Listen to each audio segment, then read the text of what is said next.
اگر کسی شخص کے ساتھ قرآن مجید نہیں ہے، قرآن مجید کے 2 رکوع 4 رکوع آدھا پارہ اگر کسی زندگی میں روزانہ کی بنیاد پہ نہیں ہے تو اس کی زندگی کا نور اس سے روٹ گیا ہے۔ گر تو می خواہی مسلمان زیستن نیست ممکن جز بقرآن زیستن، اگر تو مسلمان بن کے جینا چاہتا ہے تو قرآن کے بغیر ایک لمحہ بھی نہیں جی سکتا۔ تو قرآن کو اپنی زندگی میں اس طرح داخل کر لیجئے گا کہ اٹھتے بیٹھتے چلتے پھرتے تمہارے ساتھ قرآن کی تعلیمات جڑی ہوں، کوئی دن قرآن مجید کی تلاوت سے خالی نہ ہو۔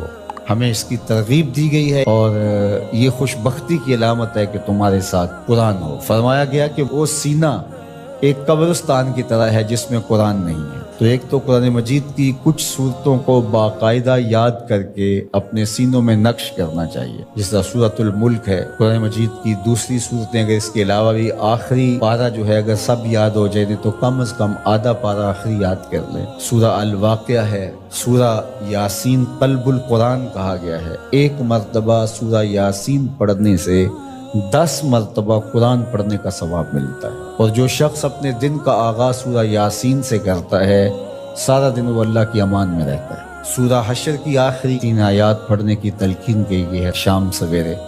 جو شخص صبح کو پڑھ لیتا ہے سارا دن امان میں رہتا ہے، اور اگر وہ فوت ہو جائے تو زمرہ شہداء میں لکھا جائے گا، اور جو شام کو پڑھ لے ساری رات اللہ کی امان میں رہتا ہے، فرشتے دعائیں کرتے رہتے ہیں، اور اگر وہ فوت ہو جائے تو نام زمرہ شہداء میں لکھ دیا جاتا ہے۔ جمعہ کے دن سورہ کہف پڑھنے کی تلقین کی گئی ہے کہ ہر جمعہ المبارک کو سورہ کہف کی تلاوت کرو، تو قرآن زندگی میں شامل کیا جائے۔ یہ بدبختی سے بچاتا ہے، قبر میں روشنی لاتا ہے، اجالے لاتا ہے، اور سورہ کہف پڑھنے والے کی قبر میں روشنی ہوں گی، یہ قبر میں روشنی لے کے جائے گا۔ علم نافع، نفع دینے والا علم، وہ علم جو ہمارے لیے منفعت بخش ہے، اور وہ ہمارے ہنر ہیں، جو بھی ہم ہنر سیکھتے ہیں تو اس سے ہمیں فوائد ملتے ہیں۔ یہ حساب کا علم ہے جس سے ہم حساب کتاب کرتے ہیں، یہ لینگویج ہے جس سے ہم اپنے مافی ضمیر کو دوسرے تک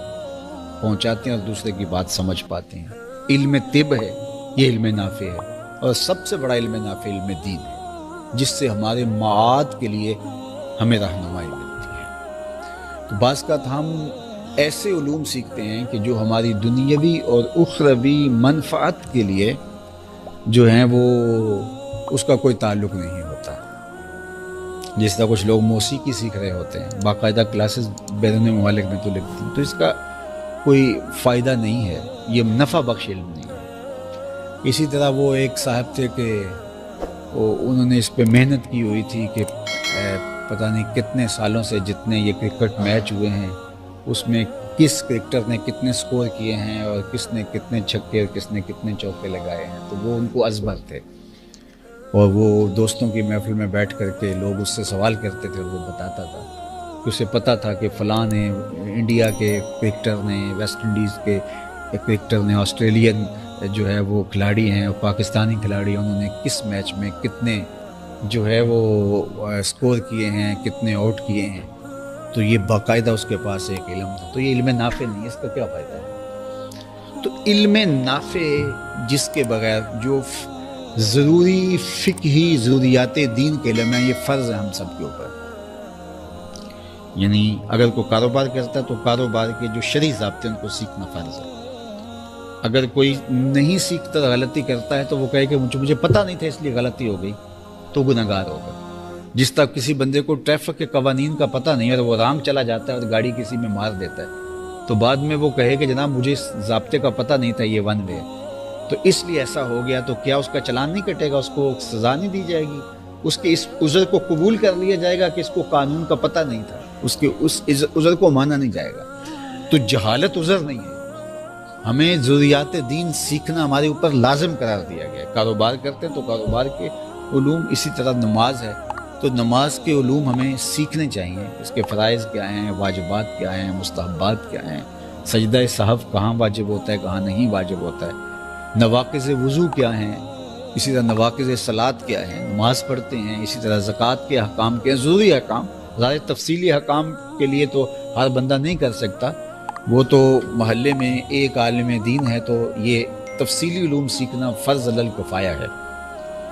اگر ایک بندہ سیکھ گیا پورے محلے میں جو تب سب کی رہنمائی کر سکتا ہے تو فرض پورا ہو گیا. یا محلے میں کوئی بندہ نہیں سیکھ پایا، آپ مسجد میں یا اپنی سوسائٹی میں کوئی ایک بندہ ایسا لے آتے ہیں جس سے آپ یہ رہنمائی لیتے ہیں تو پھر بھی فرض علی الکفایہ پورا ہو گیا. لیکن جو ضروریات دین کا علم ہے، حلال و حرام کا علم ہے، کلمات کفریہ کیا ہیں، کیا آپ بولیں گے تو کہیں کفر نہ ہو جائے، تو یہ ضروری چیزیں ہمارے اوپر سیکھنی جو ہے وہ واجب ہے. تو یہ علم نافع.